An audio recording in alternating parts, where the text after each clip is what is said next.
సాధారణంగా బృహస్పతి గురుగ్రహము సంవత్సరము అంటే 12 మాసాలకు ఒక మారు రాశి మారుతూ ఉంటాడు.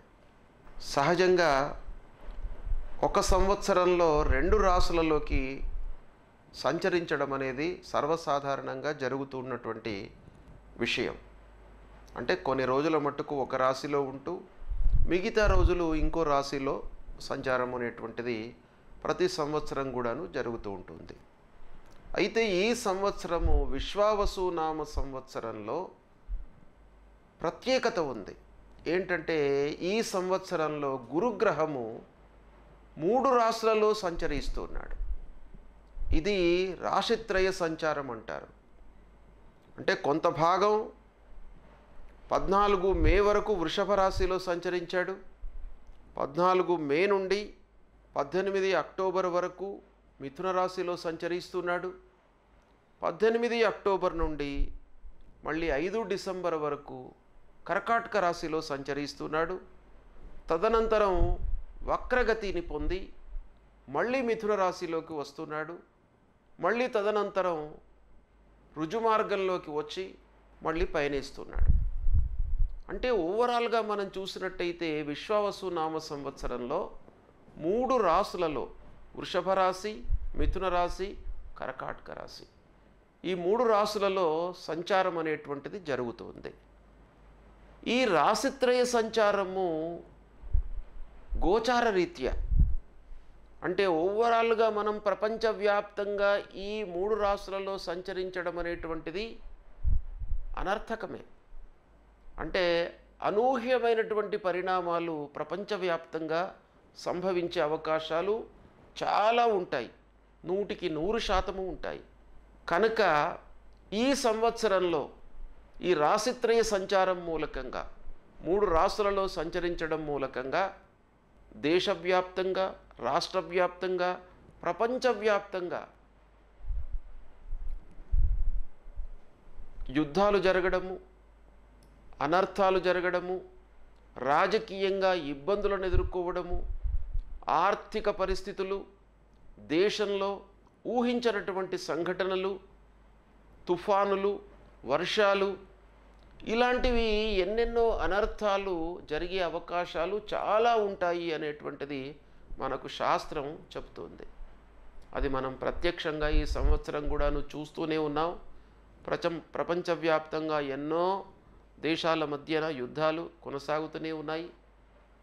గ్రహణాలు, వాటి మూలకంగా సంభవించేటువంటి అనర్థాలు ఇవన్నీ ఉన్నాయి. కాబట్టి ప్రత్యేకంగా 18 అక్టోబర్ నుండి 5 డిసెంబర్ వరకు కర్కాటక రాశిలో ప్రవేశిస్తున్నాడు బృహస్పతి. అయితే సరే, మనం ప్రపంచవ్యాప్తంగా జరిగేటువంటి విషయం చెప్పాను. ఇప్పుడు వ్యక్తిగతంగా పర్సనల్గా మనకు ఈ గ్రహస్థితి 18 అక్టోబర్ నుండి 5 డిసెంబర్ వరకు కర్కాటక రాశిలో సంచరిస్తున్నాడు కనుక ఈ కర్కాటక రాశిలో సంచారం అనేటువంటిది 12 రాశులలో జన్మించినటువంటి వారికి ఎలా ఉంటుంది అనేటువంటి విషయాన్ని విశ్లేషించి మీకు రాశి వారీగా చెప్తాను. కుంభరాశి వారికి అంటే కుంభరాశిలో జన్మించినటువంటి వారికి ఈ సంవత్సరము 18 అక్టోబర్ 2025 నుండి 5 డిసెంబర్ 2025 మధ్యకాలంలో గురువు కర్కాటక రాశిలో అంటే ఉచ్చస్థానంలో సంచరిస్తున్నాడు, స్వనక్షత్రంలో సంచరిస్తున్నాడు. అయితే ఈ సంచారము కుంభరాశి వారికి 6వ స్థానం అవుతుంది. అంటే 6వ స్థానము గోచార రీత్యా ప్రతికూలమైనటువంటి స్థానం. అయితే ఉచ్చస్థానము స్వనక్షత్రంలో సంచారం అనేటువంటిది ఈ ప్రతికూలతను కొంత తగ్గిస్తుంది. అయితే ఎలాంటి ఫలితాలు ఉండబోతున్నాయి అనేటువంటి విషయాన్ని మనం చూసినట్టయితే కొంత శత్రువులతో ఇబ్బందులు ఉన్నాయి. కనుక మీరు అందరినీ కూడాను మిత్రులు అనేటువంటి నమ్మకంతో ఉండకుండా ఎవరితో మాట్లాడినా కూడాను, ఎవరితో పనులు చేయించుకున్నా కూడాను, ఎవరికైనా పనులు మీరు చేసి పెట్టినా కూడాను కొంత జాగ్రత్త వహించి ఉండడం చాలా మంచిది. అంటే శత్రు బాధ అనేటువంటిది ఈ సమయంలో బాగా కనపడుతుంది. తర్వాత ఆరోగ్య విషయంలో మీరు చాలా జాగ్రత్తలు తీసుకోవాలి. ఉద్యోగస్తులకు ఈ సమయంలో పని భారం పెరిగే అవకాశాలు ఉన్నాయి. అనవసరమైనటువంటి ఇబ్బందులు, మానసిక ఇబ్బందులు, శారీరక ఇబ్బందులు తలెత్తేటువంటి అవకాశాలు ఉన్నాయి. ముఖ్యంగా ఆత్మీయులతో అంటే బంధువులతో, స్నేహితులతో, జ్ఞాతులతో మీరు చాలా జాగ్రత్తగా ఉండాలి. ఈ సమయంలో వాళ్ళు మిమ్మల్ని మిస్గైడ్ చేసేటువంటి అవకాశాలు బాగా కనబడుతున్నాయి. కాబట్టి దాని నుండి విముక్తి పొందడానికి మీరు బాగా ఆలోచించి మాట్లాడుతూ ఉండాలి అందరితో కూడాను. అది చాలా ముఖ్యమైనటువంటి విషయం. అపనిందలకు గురయ్యేటువంటి అవకాశాలు ఉన్నాయి. అనవసరమైనటువంటి విషయాలలోకి వెళ్ళడం మూలకంగా ఖర్చులు, అప్పుల బారిన పడేటువంటి అవకాశాలు ఉన్నాయి. ప్రయాణాల మూలకంగా ఖర్చులు, ఫ్రీక్వెంట్గా ప్రయాణాలు చేయవలసినటువంటి స్థితి ఏర్పడము, కార్యభారంతో ఉద్యోగస్తులకు, వ్యాపారస్తులకు, మీడియా వృత్తిలో ఉన్నటువంటి వారికి, లాయర్స్కు, డాక్టర్స్కు అందరికీ కూడాను పని భారం పెరిగేటువంటి అవకాశం ఈ సమయంలో బాగా కనబడుతుంది. తద్వారా కొంత శారీరకంగా అనారోగ్యం కూడాను కనబడుతుంది. కాబట్టి కొంత జాగ్రత్తలు తీసుకోవాలి. చిన్ననాటి మిత్రులను కలుసుకుంటారు. ఇది ఒక రకంగా శుభసూచకమే, సంతృప్తికరమైనటువంటి విషయమే అయినప్పటికీ వారి మూలకంగా కొన్ని ఇబ్బందులు, ఖర్చులు ఇలాంటివి కూడాను కలిగేటువంటి అవకాశాలు ఉన్నాయి. ప్రారంభించినటువంటి ప్రతి పని లోపల కూడాను ఆటంకాలు గోచరిస్తున్నాయి. ఆలస్యము, మీరు అనుకున్న సమయంలో పనులు పూర్తి కాకపోవడము, ఇలాంటి ఫలితాలు ఉన్నాయి. కాబట్టి కొంత జాగ్రత్తలు మట్టుకు ఈ షష్ఠమ స్థానంలో సంచరిస్తున్నటువంటి సమయంలో చాలా అవసరము. ముఖ్యంగా ధనాధిపతి, కుంభరాశి వారికి ధనాధిపతి షష్ఠమ స్థానంలో గోచార రీత్యా ప్రతికూలంగా సంచరిస్తున్నాడు. కాబట్టి ఆర్థికపరమైనటువంటి సమస్యలు తలెత్తే అవకాశాలు ఉన్నాయి. కనుక డబ్బు విషయంలో మీరు బాగా జాగ్రత్తగా ఉండాలి. 1కి 4 సార్లు ఆలోచించి పనులు చేయాలి. ఇలాంటివి చేయడం మూలకంగా మీకు కొంత సంతృప్తి కలుగుతుంది. కొన్ని నష్టాలను అధిగమించే అవకాశాలు బాగా ఉన్నాయి. కనుక ఏది ఏమైనప్పటికీ షష్ఠమ స్థానము ప్రతికూలం, 100% ప్రతికూలం. అయితే ఉచ్చ స్థానంలో సంచరించడము, స్వనక్షత్రంలో సంచరించడము కొంతవరకు మీకు కలిసి వచ్చేటువంటి అంశం. ఒక 25% ఇందులో నుంచి మనకు రిడ్యూస్ అవుతుంది. అంటే ఏదైతే అనానుకూలత ఉందో అది మనకు తగ్గుతుంది. అయినప్పటికీ ఓవరాల్గా మనం చూసినట్టయితే షష్ఠమ స్థానంలో కొంత జాగ్రత్తలు తీసుకోవాలి. స్నేహితులు, బంధువులతో జాగ్రత్తగా ఉండాలి. వ్యాపారం లోపల ఉన్నటువంటి వాళ్ళు పార్ట్నర్స్తో జాగ్రత్తగా ఉండాలి.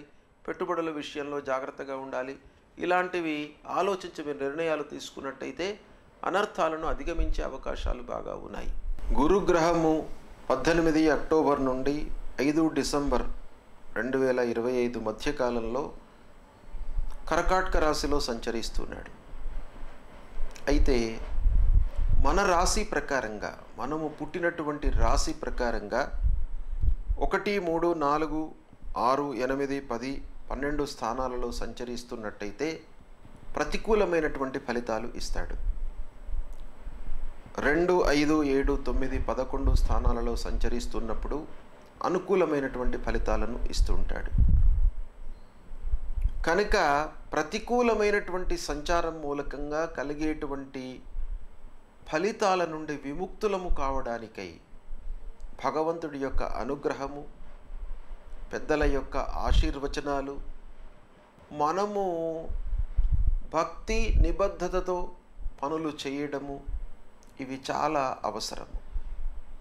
అయితే గురువు ప్రతికూలంగా ఉన్నప్పుడు మనము చేయవలసినటువంటి కర్తవ్యాలు పరిహార రూపకంలో మనకు శాస్త్రంలో చెప్పబడి ఉన్నది. కాబట్టి ముందుగా గురుగ్రహ నిమిత్తమై గురుగ్రహానికి సంబంధించినటువంటి మూలమంత్రాన్ని ప్రతినిత్యం కూడాను పఠించండి.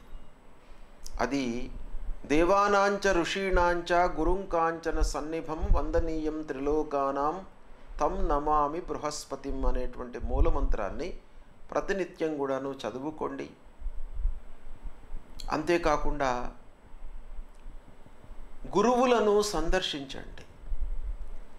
గురువులు భగవత్ సమానులు. మన లోపల సనాతన ధర్మాన్ని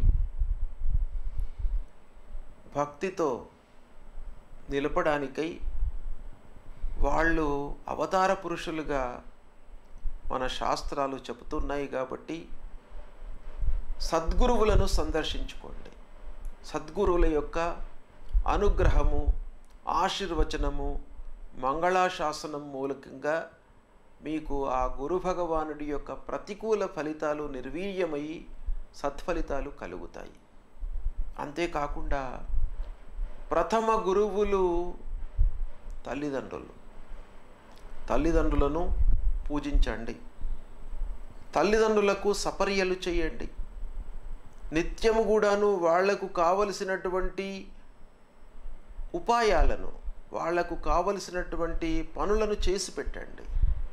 తద్వారా తల్లిదండ్రుల యొక్క అనుగ్రహము, వాళ్ళ యొక్క ఆశీర్వచనం మీకు లభిస్తుంది.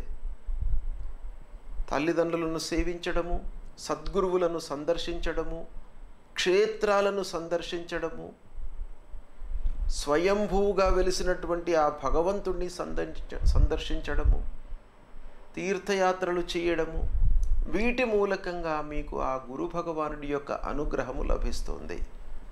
ఇవి చేయండి, తప్పకుండా మీకు మంచి ఫలితాలు కలుగుతాయి. అంతేకాకుండా గురు చరిత్ర పారాయణం చేసుకోండి. గురు చరిత్ర పారాయణం చేయడం మూలకంగా మీ లోపల భగవంతుడి యొక్క అనుగ్రహము పొంది మీరు భయభ్రాంతుల నుండి విముక్తులవుతారు. ఈ విధంగా మీరు చేయండి. పరిహారాలను చేయడం మూలకంగా మీకు సత్ఫలితాలు కలుగుతాయి. శుభం.